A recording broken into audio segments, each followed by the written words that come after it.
All right, here we are today. We're on a rebuild of my front suspension on my 1970 Honda CB750.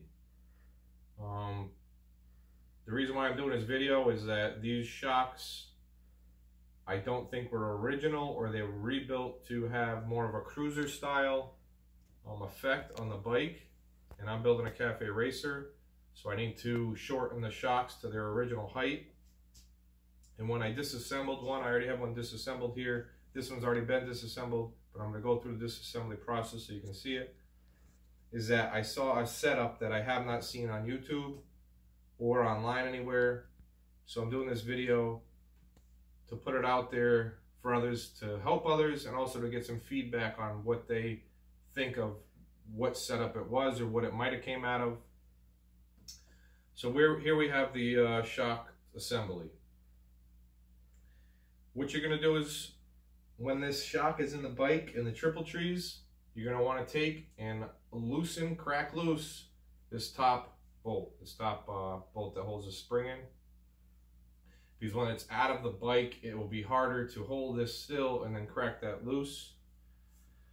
That will help you out. Next, what you're going to do is, you're going to take your shock, put it in an oil pan or something to catch the oil out of the shock. You're going to take and you're going to loosen up this 10mm bolt, your drain plug bolt. Take that out. The oil's going to start coming out. And what you're going to do is, to get all the oil out, you're just going to take and you're going to pump the suspension. You just keep pumping the suspension until all the oil comes out of that drain plug. Then, so you don't lose your drain plug, with the copper washer, take it and screw it back in just a little bit so it stays in place. Now, after you have all the oil out of it, what you're going to want to do next is you're going to want to take and loosen this top bolt up. As you loosen that, there is going to be some tension in here, so be careful it doesn't just spring off and fly all over the place. Take your top bolt out. Now in this assembly, you're going to see that as I drop the tube, there's a spacer on top of the spring. Take your spacer out. Next, we're going to have the spring.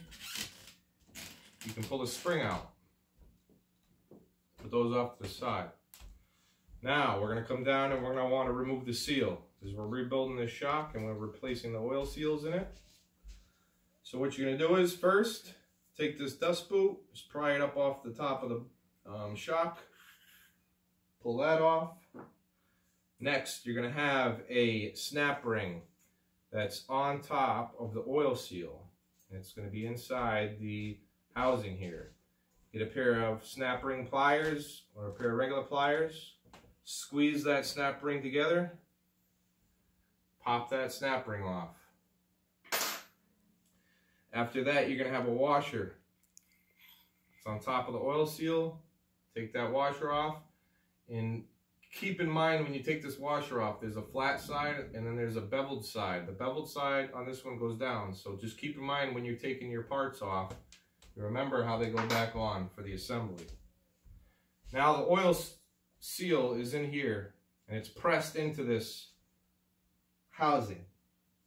The way I got it out was all as I did, and I did the hammer effect.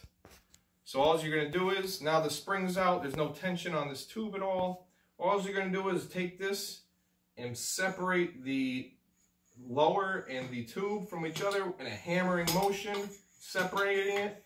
There's a bottom bushing in there that's going to come up and it's going to hit the seal, and with a few good pops, the seal is going to bust free. And now you have your oil seal out of the seat, and you can move your shock tube from out of the housing. Now, you're going to want to turn this over, and there's a 6mm hex nut down underneath here. When the whole shock's together, you're going to want to break that free as well. At the same time, when you take and unloosen the top nut as well, you want to break that 6mm free. There's a dampening rod that's in here. You're going to want to take and put something in here. I just put my finger in here and take and loosen this 6mm bolt up all the way. Take that out, put that off to the side, and then you're going to take your housing, turn it over, and here's your dampening rod. So there's all the pieces, and that's how you disassemble this style of shock. It's pretty similar to all the styles of shocks out there for disassembly, but the inner parts of this shock are different from what I've seen, and like I said, that's why I'm making this video. My next video is going to be on the reassembly of the shock process. Thank you for watching, and I hope this helps.